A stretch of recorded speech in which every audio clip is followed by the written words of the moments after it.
Iran के पास options ज़्यादा नहीं हैं। एक तो मिसाइल अटैक्स तो उसने किए ही हैं, इसके अलावा अगर वो जिन इकदामात का जिक्र अभी जौहर साहब ने किया अगर वो उठाता है तो वो जो एक सिफारती तौर पर उसको हिमायत हासिल है दूसरे मुल्कों की, शायद उनसे भी वो हाथ धो बैठे। आपके ख्याल में बड़ी महदूद ऑप्शंस हैं ईरान के पास?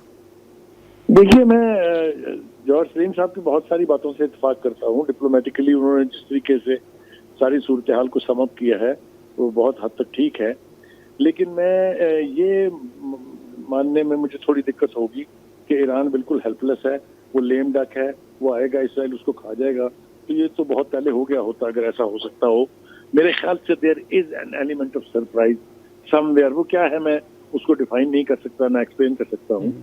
इसलिए कि अगर अमेरिका कूदेगा ईरान की तरफ से, इसराइल की तरफ से, तो दूसरे जो वर्ल्ड पावर्स हैं उनके पास भी ऑप्शंस हैं। मैंने अभी हवाला दिया था आपको पुतिन की जो कॉल है नेतन्याहू को, that's a very strongly worded, जो उनको वार्निंग दी गई है कि आपने वायलेट किया है, आपने इंटरनेशनल लॉज जो हैं उनको तोड़ा है, हम इसकी शदीद अल्फाज में मजम्मत करते हैं। इसी तरह से मैंने चाइना के स्टेटमेंट का हवाला दिया which is very strongly worded. तो मेरे ख्याल से कुछ ना कुछ जरूर ऐसा है कि ये ईरान के इंटरेस्ट में है कि वो इस कॉन्फ्लिक्ट को लंबा करे। इजराइल अपने तमाम तर एडवांटेजेस के बावजूद भी एक लंबी जंग अफोर्ड नहीं कर सकता। ये वॉर एक्सपर्ट्स का कहना है, ये मेरी राय नहीं है। तो हैविंग सेड दैट, देखिए चाइना के साथ भी ईरान के दिफाई ताल्लुकात हैं, रशिया के साथ भी हैं।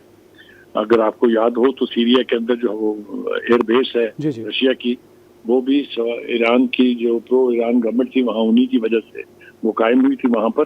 तो मैं एज ए जर्नलिस्ट मेरा हंच है, ये कह लीजिए, या मेरी इंस्टिंक्ट है जो मुझे बता रही है कि कुछ ना कुछ जरूर ऐसा है ईरान के पास कि वो इतनी बड़ी बड़ी धमकियां at the level of the रहबरे इनकलाब अली खamenei जो बात कहेंगे उनकी कौम को उसके एक एक लफ्ज का पास रखना होता है, तो उस लेवल के ऊपर वो फ्रॉड और धोखा या जाली नारे जो है मेरा नहीं ख्याल कि वो लगाएंगे।